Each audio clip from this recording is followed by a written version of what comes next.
അനവധി പടക്കുകളും അമിട്ടുകളും സൃഷ്ടിച്ച നമ്മുടെ പടക്ക സ്റ്റാർ ധ്യാൻ ശ്രീനിവാസൻ്റെ സിനിമയാണ് ഇന്ന് നമ്മൾ നോക്കാൻ പോകുന്നത്.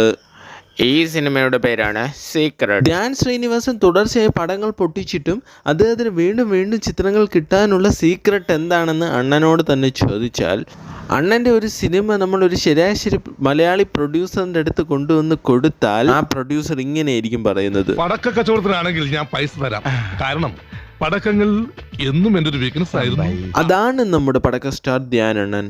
തന്നെ എല്ലാരും അങ്ങനെയാ വിളിക്കുന്നത്, അതുകൊണ്ട് ഞാനും വിളിച്ചു പോയതാ. ഈ സിനിമയുടെ തുടക്കത്തിൽ നമ്മുടെ ധ്യാൻ അണ്ണനും അയാളുടെ ഫ്രണ്ട്സും കൂടി തമിഴ്നാട്ടിലെ ഏതോ ഒരു സ്ഥലത്ത് കറങ്ങാൻ പോയിട്ട് തിരിച്ചു വരുന്ന വഴി ഏതോ ഒരു നാഡി ജ്യോത്സ്യനെ കയറി കാണാൻ പോകുന്ന സീനാണ്.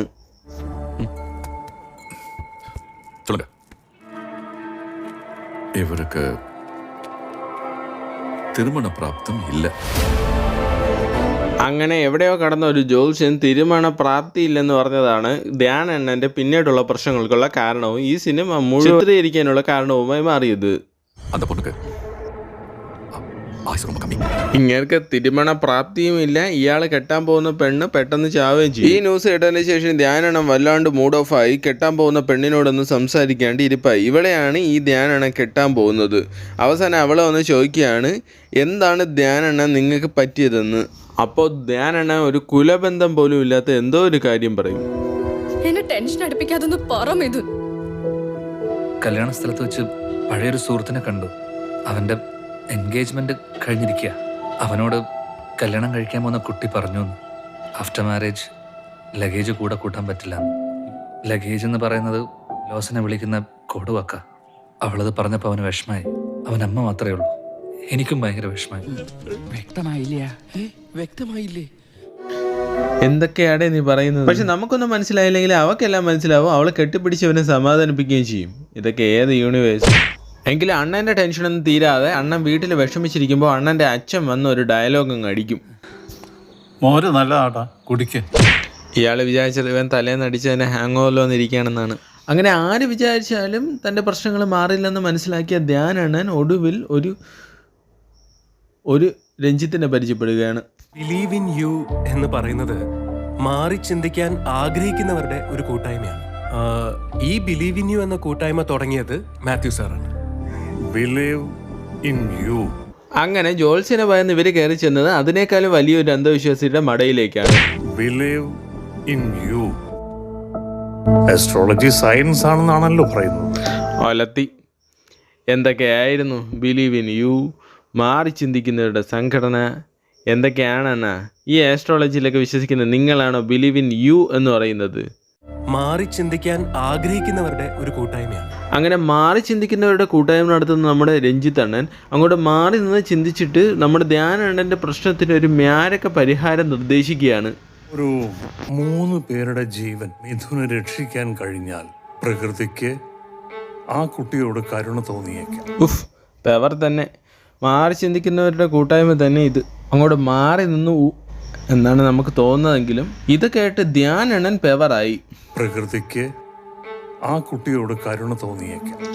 അങ്ങനെ പ്രകൃതിയെ ഇംപ്രസ് ചെയ്യാൻ വേണ്ടിയിട്ട് ധ്യാൻ അണ്ണൻ വഴിയെ പോണവരെയൊക്കെ പിടിച്ച് രക്ഷിക്കാൻ തുടങ്ങും. നാണമില്ലല്ലോടാ നിനക്ക്.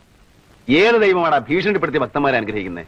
ആദ്യമായിട്ട് ധ്യാൻ അണ്ണൻ വെള്ളത്തിൽ ചാടി ആത്മഹത്യ ചെയ്യുന്ന ഒരു യുവാവിനെ രക്ഷിക്കാനായിട്ട് വെള്ളത്തിൽ കൂടെ എടുത്ത് ചാടുകയാണ്. മൊത്തം 3 പേരെയാണ് ധ്യാൻ അണ്ണൻ രക്ഷിക്കേണ്ടത്. അതിൽ ചെസ്റ്റ് നമ്പർ 1 ആണ് ഈ വെള്ളത്തിൽ കിടക്കുന്നത്. അങ്ങനെ ധ്യാൻ അണ്ണൻ വെള്ളത്തിലേക്ക് എടുത്ത് ചാടുന്നു.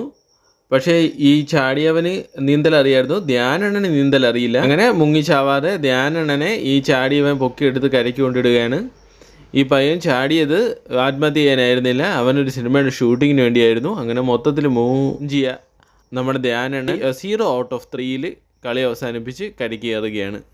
എന്തെങ്കിലുമൊക്കെ നല്ല കാര്യം ചെയ്ത് ജീവിതം ഇങ്ങനെ തള്ളി നീക്കുന്നു, അല്ലാതെ. അങ്ങനെ നീന്തലറിയാത്ത ധ്യാൻ അണ്ണൻ്റെ ജീവൻ രക്ഷിച്ചതിന് ആ പയ്യനെ കണ്ട് പ്രകൃതി ഇംപ്രസ് ആവുകയും അവൻ്റെ കല്യാണം പിന്നീട് പെട്ടെന്ന് നടന്നു എന്നാണ് അറിയാൻ കഴിഞ്ഞത്. പിന്നെ രണ്ടാമത് ധ്യാൻ അണ്ണൻ ഹോസ്പിറ്റലിൽ പോയപ്പോൾ അവിടുത്തെ ഡോക്ടറെ അവളുടെ ലവർ വന്ന് വെട്ടിക്കൊലപ്പെടുത്തുന്നതാണ് കാണുന്നത്. പക്ഷേ ധ്യാൻ അണ്ണൻ അവനെ പോയി തടഞ്ഞിട്ട് അവളെ രക്ഷിച്ചു. പക്ഷേ ആ പെണ്ണും ലാസ്റ്റ് മരിച്ചു പോവാണ്.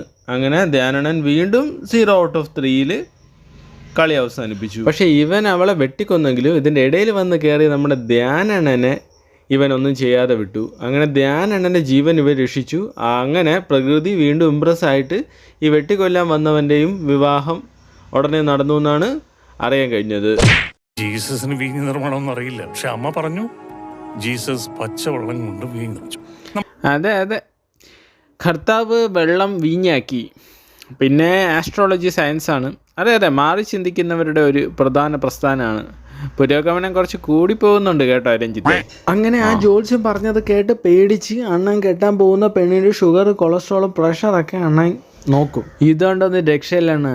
3 പേരുടെ ജീവൻ രക്ഷിച്ച് പ്രകൃതി ഇംപ്രസ് ചെയ്യണം, എന്നാലേ നമുക്ക് ഇവളുടെ ജീവൻ രക്ഷിക്കാൻ പറ്റൂ. മാറി ചിന്തിക്കണ. Believe in you. Believe in you. അങ്ങനെ കാത്തിരുന്ന് അണ്ണൻ ഒരാളുടെ ജീവൻ രക്ഷിക്കാൻ ഒരു അവസരം കിട്ടുകയാണ്. ഒരാൾക്കൂട്ട കൊലപാതകത്തിന് ഇരയായിക്കൊണ്ടിരിക്കുന്ന ഒരു വ്യക്തിയുടെ മേലെ കയറി കിടന്ന് അവന് കിട്ടാനുള്ള അടിയും കൂടെ വാങ്ങിക്കൂട്ടി അണ്ണൻ അവൻ്റെ ജീവൻ രക്ഷിക്കുന്നു. അവന് കൊടുക്കാനുള്ളത് ഇങ്ങ് തന്നാ മതി. അപ്പോൾ 1 out of 3 കംപ്ലീറ്റഡ്. ആരും മരിച്ചിട്ടില്ലാത്ത വീട്ടിൽ നിന്നും കടുക് കൊണ്ടുവന്നാൽ മരിച്ചയാളെ ജീവിപ്പിക്കാമെന്ന് ശ്രീബുദ്ധൻ പറഞ്ഞതുപോലെയാണ് ബിലീവ് ഇൻ യു. 24 മണിക്കൂർ ശ്രീബുദ്ധൻ്റെയും ജീസസിൻ്റെയൊക്കെ കഥ പറഞ്ഞുകൊണ്ടിരിക്കുന്ന ഇയാളാണ് believe in you, believe in you എന്ന് പറയുന്നത്. ഇനി ഒരു തവണയും കൂടെ ബിലീവ് ഇൻ യു എന്ന് പറഞ്ഞ പരട്ട കളവാണ്. പിന്നെ ഇതിൻ്റെ ക്ലൈമാക്സിൽ ഇവർ തമ്മിൽ ഒന്നിക്കുകയാണ് ഗൈസ്. അവർ കല്യാണം കഴിച്ച് ജീവിക്കുകയാണ്. സിനിമ കഴിഞ്ഞു.